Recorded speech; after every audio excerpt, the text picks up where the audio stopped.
मालिकेच्या आजच्या भागामध्ये आपण पाहतो की इकडे कृष्णाईला प्रश्न विचारले जातात की तुम्ही इंदुराणीकडून पैसे घेतलेत का, हो किंवा नाहीमध्ये उत्तर द्या.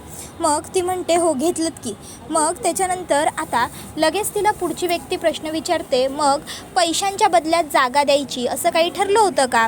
तुम्ही असं म्हटलं होतात का की पैसे घेतल्यावर मी जागा सोडेन वगैरे. त्याबरोबर मग लगेचच इकडे कृष्णाई हात जोडत म्हणते नाही जी नाही, असलं काय बी म्या म्हणलं नव्हतं, असं काय बी ठरलं नव्हतं बघा. म्या पैसे घ्यायला पण नाही म्हणत होतो, हिनं बळजबरीनं मला पैकं दिलं, म्या पैसे नगं म्हणत होतो. त्यावेळी इंदुराणी म्हणते की पैसे नको होते मग घेतले कशाला? मातोश्री एक नंबरची खोटारडी बाई आहे ही, हिला माझे पैसे बुडवायचे आहेत ना म्हणून ही नाटकं करायला लागली आहे. त्याबरोबर मग कृष्णाई नाही नाही मी नाटक नाही करत आहे असं म्हणते. त्याबरोबर सगळी लोक म्हणतात ते काही असलं तरी पैसे घेतलेलेच आहेत की यांनी. मग लगेचच मातोश्रींना सगळे म्हणतात की आता तुम्हीच न्यायनिवाडा करा मातोश्री. त्यावेळी मग मातोश्री म्हणू लागतात की म्हणजे कृष्णानं पैसे घेतलेत हे बरोबर आहे, पण आता एक माणूस म्हणून बोलायचं झालं तर बोलतो आमच्या मनातली गोष्ट. मला वाटतं की कृष्णाला आपण खानावळाने घराची जागा खाली करायला थोडा वेळ द्यायला पाहिजे. पैसे फेडण्यासाठी, घर जागा खाली करण्यासाठी तिला जे वाटेल ते ती करेल.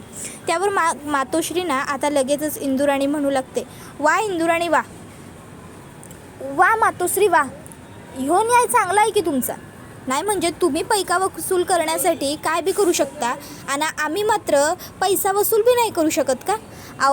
जर ही पैकं देणार असेल तर कसं देणार ही पैकं? काय ग, किती बचत होती तुझ्या खानावळीतून तुझी? सांग की. जरा फोन द्या, फोन द्या. 36.6 36 वर्ष लागतील हिला माझं 20 लाख रुपये फेडायला. सांगा की मातोश्री, 36 वर्ष द्यायची का हिला येळ? सांगा की. नाही ना व मातोश्री, जर तुमच्यासारखं व्याजाला व्याज लावलं का नाही म्या तर ही कधी बी माझं पैकं फेडू बी शकणार नाही. मग सांगा आता तुम्ही ह्या अशा परिस्थितीत म्या काय करायचं? मला वाटलं होतं तुमच्या दरबारात माझा निकाल आला म्हणजे तो अगदी निपक्षपातीपणी होईल, समजा न्याय निवाडा अगदी व्यवस्थित होईल. मातोश्रींच्या दरबारात आलोय ना व म्या, मग मला न्याय मिळणारच असं वाटलं होतं. पण मातोश्री इथं तर सगळा अन्यायच होतोय की. न्याय राहिला बाजूला, वर्ण तुम्ही ह्या कृष्णाची बाजू घ्यायला लागलाय. त्याबरोबर मग कृष्णा म्हणत असते मातोश्री त्याबरोबर मग आता लगेचच इंदुराणी म्हणू लागते की तुम्ही देत होतासा ना व हिला पैकं, देत होतासा ना व माझं कर्ज फेडाया पैकं, मग तरी बी हिनं पैकं नको का म्हणलं? कारण मातोश्री हिला माझं पैकं द्यायचं नाहीच आहे, हिला माझं पैकं बुडवायचं आहे म्हणून हिनं नाटकी केली तुमच्या मोरं पैकं घेतलं नाही, कारण हिच्यात धमक नाही ना व तुमचं पैकं बुडवण्याची म्हणून. पण मातोश्री ह्या समध्यामध्ये हिनं माझं पैसं कशा पाय बुडवलं? त्याबरोबर शारदा म्हणते नाही नाही असं काही नाही आहे, माझ्या आईने जाणून बुजून काही नाही केलं. त्यावर कृष्णाई सुद्धा म्हणते की होय होय मातोश्र्या, मला कुणाचं बी पैकं बुडवायचं नाही आहेत, मी खरं बोलायलो आहे. कोणाचं पैसं बुडवून मला काय मिळायचं आहे, मी खरं बोलायलो आहे. त्याबरोबर मग मातोश्री म्हणतात पण एक मिनिट, इंदुराणी बोलते त्यात सुद्धा काहीही खोटं नाही आहे. अगं कृष्णा, मी तुला देत होतो ना पैसं फेडायला, मग कशापायी तू माझ्याकडनं पैकं नाही घेतलंस सांग की. त्याबरोबर मग आता लगेचच इंदुराणी म्हणू लागते मातोश्रीच्या मनात खोट आहे. त्याबरोबर मातोश्री म्हणतात इंदुराणी थांबा तुम्ही. त्याबरोबर इंदुराणी म्हणते मी खोटं नाही बोलायलो ना म्हणून गप नाही बसवत आहे मला. त्याबरोबर मातोश्री म्हणतात हे बघ, जे काही असेल की नाही कृष्णा ते खरं सांगून टाक, नाहीतर सगळ्यांना असंच वाटेल की तुझ्या मनात काहीतरी खोट आहे, तुझ्या मनात पाप आहे आणि म्हणून तू बोलत नाही आहेस. जे असेल ते स्पष्ट बोल. त्याबरोबर मग इकडे इंदुराणीची तर चांगली मज्जा झालेली असते. आता कृष्णाईला कळत नसतं काय बोलू. कृष्णाई शारदाच्या तोंडाकडे बघते. शारदा तिला आधार देत म्हणते आई जे हाय ते खरं सांग. त्याबरोबर ती म्हणते अगं पण, त्याबरोबर मग ती म्हणते सांग आई. मग लगेचच कृष्णाई म्हणते माझ्या लेकीला तुमच्याकडनं कर्ज घेणं मंजूर नव्हतं. त्यावर मातोश्री म्हणतात तू हिला सांगितलं नव्हतंस का हे समजा प्रकरण आधीच? त्याबरोबर मग मातोश्री म्हणतात नाही नाही ही नाही, माझी दुसरी लेक गौरीला मंजूर नव्हतं म्या तुमच्याकडनं कर्ज घेणं, म्हणून मातोश्री म्या तुमच्याकडनं पैकं नाही घेतलं खरं. त्याबरोबर मग लगेचच आता इकडे इंदुराणी म्हणू लागते की मातोश्री हिची तिची दुसरी लेख आहे ना मधली, तिला बोलवूनच घ्या इथं. ती पोरगी आहे की नाही एक नंबरची वाईट आहे. माझ्या नवऱ्यावरती कसले चार्ज लावत असते, खोटी पोलीस केस करत असते. त्याबरोबर मातोश्री म्हणत असतात की का नको म्हणली तुझी पोरगी माझ्याकडनं पैकं घ्यायला? हे काय अर्थाचं आहे? त्याबरोबर मग आता इंदुराणी म्हणते, अहो मातोश्री, मी म्हणालो ना व तुम्ही हिच्या दुसऱ्या पोरीलाच बोलवा की, हिची दुसरी पोरगी तीच सांगू शकते की तुम्हाला सगळ्या प्रश्नांची उत्तरं. त्याबरोबर मातोश्री म्हणतात, होय बोलवा, तुमच्या दुसऱ्या पोरीला बोलूया आपण इथं. कृष्णा, बोलू तुझ्या दुसऱ्या लेकीला. त्यावर मग त्या सांगतात दोघीजणी की ती इथं नाही आहे, ती कोल्हापूरला गेली. त्यावर इंदुराणी म्हणते, वा वा वा, कथा ऐकाया लई भारी आहे बरं का. काय तर म्हणे कोल्हापुराला गेली, खोटं आहे हे मातोश्री. त्यावर मातोश्री म्हणतात, तुमच्या दुसऱ्या पोरीला फोन लावा. अरविंदजी, फोन द्या कृष्णाला, तिचं सगळं बोलणं गावकऱ्यांना ऐकू द्या. त्याबरोबर मग आता लगेचच मातोश्रींच्या म्हणण्याप्रमाणे कृष्णा गौरीला फोन लावायला फोन हातामध्ये घेते. मातोश्री म्हणतात, लावा की फोन, काय झालं आहे. त्याबरोबर इकडे आता मग कृष्णा फोन करते, पण गौरी गाडी चालवत असल्यामुळे ती फोन उचलत नाही. मग काय इकडे लगेचच आता मातोश्री म्हणतात, तर आता पंचायत निर्णय देईलच, पण आधी फोन लागू दे. मग पुन्हा एकदा कृष्णाई गौरीला फोन लावते, पण इथं पुन्हा एकदा गौरी काही फोन उचलतच नसते. मग आता गौरी फोन उचलत नसल्यामुळे लगेचच इंदुराणी म्हणू लागते, बघितलंत का मातोश्री, बघितलं, ती पोरगी फोन उचलतच नाही आहे, कारण मुळात त्या पोरीला खोटंच बोलायचं आहे. अहो ती पोरगी ना एक नंबरची खोटारडी आणि डॅम्बीची. अहो बघा बघा, माझ्या नवऱ्याला बघा, त्यांना विचारा, ते सांगतील की. त्याबरोबर मग लगेचच इकडे जगन्नाथसुद्धा म्हणू लागतो की हो हो खरंच, बघा की बारक्यापणीच माझं डोसकं पण फोडलं होतं त्या पोरीनं. मग लगेचच मातोश्री म्हणतात, ठीक आहे, जर गौरी फोन उचलत नसेल तर आता मात्र इकडे पंचायतीला निकाल द्यावाच लागेल. आणि पंचायतीचा निकाल असा आहे, कृष्णाईने जर इकडे कर्ज दिलं नाही तर उद्याच्या उद्या तिने घराची राहण्याची जागा आणि खानावळीची जागासुद्धा रिकामी करायची. आता हे ऐकून इकडे शारदाला आणि शारदाबरोबरच कृष्णाईला खूप मोठा धक्का बसलेला असतो. कृष्णाईला तर चक्करच यायला येते, पण शारदा कशीबशी करून तिला सावरते. तर इकडे मनातल्या मनामध्ये आता मातोश्री म्हणत असतात, खरं तर कृष्णा, तू मला खूप मोठ्या दुविधेत टाकलेला आहेस, आता माझ्याकडं काय बी पर्याय नाही आहे. शारदा म्हणते, आई तू ठीक आहेस ना, मग तुला काही होत नाही आहे ना. त्यावर ती म्हणते की नाही, ठीक आहे मॅम, ठीक आहे. त्याबरोबर लगेचच इकडे इंदुराणी म्हणते, मातोश्रींच्या दरबारात योग्य तोच न्याय झाला, मातोश्रींनी मला न्याय मिळवून दिला. मातोश्री जिंदाबाद, मातोश्री जिंदाबाद, मातोश्री जिंदाबाद, मातोश्री जिंदाबाद. शेवटी तुम्ही न्याय केलात मातोश्री, न्याय केलात. त्याबरोबर मग मातोश्री ह्या आता तिला म्हणत असतात की तुम्हाला जागा मोकळी करावी लागेल. खरं तर मातोश्रींना सुद्धा हे सगळं बोलताना खूप जास्त वाईट वाटलेलं असतं, दुःख झालेलं असतं, पण त्यांच्याकडे पर्याय नसतो. त्याबरोबर मातोश्री म्हणतात की कृष्णा, त्यावर कृष्णा म्हणते, मी तुमच्यामुळं हात जोडतो, मला थोडीशी मुदत वाढवून द्या, थोडीशी मुदत. त्याबरोबर मग लगेचच इकडे इंदुराणी म्हणते, दिली, मी हात तयार आहे तुला मुदत वाढवून द्यायला. मुदत हवी नवं, घे, 1 महिन्याची मुदत घे. पर आत्तापर्यंत मला जो काही मनस्ताप झाला आहे का नाही, त्याची परतफेड म्हणून माझ्या पायावर नाक रगडून माझी माफी माग. त्याबरोबर मातोश्रींना राग येतो. मातोश्री म्हणतात, इंदुराणी, हे जास्त होतं आहे. तशी इंदुराणी म्हणते, ठीक आहे मातोश्री, मग म्या माझी अट मागं घेतो आणि म्या बोललेले शब्द मी मागं घेतो. पण मग ह्या कृष्णानं उद्याच्या उद्या जागा खाली करायची. हिच्याकडं 2 पर्याय आहेत, एक तर जागा खाली करायची, नाहीतर दुसरा तर माझ्या पायावर नाक घासून माफी मागायची. हिला जो पर्याय परवडत असेल की नाही तो हिने करायचा. आता मग मात्र कृष्णाईकडे पर्याय नसतो. कृष्णाई नाक घासायचं इकडे इंदुराणीच्या पायावर असं ठरवते आणि मग कृष्णाई पुढे येते. हे आता मातोश्रींना सुद्धा बघवत नसतं. मातोश्रीसुद्धा उठून तिकडनं बाजूला बघतात.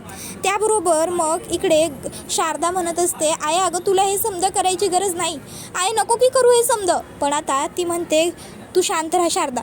तर हे सगळं बघून आता जगन्नाथला सुद्धा खूप जास्त आनंद होत असतो. तर इकडे आता लगेचच इकडे आता मातोश्रींच्या मनामध्ये असतं की खरं तर कृष्णाईने असं काहीही करायला नको आहे.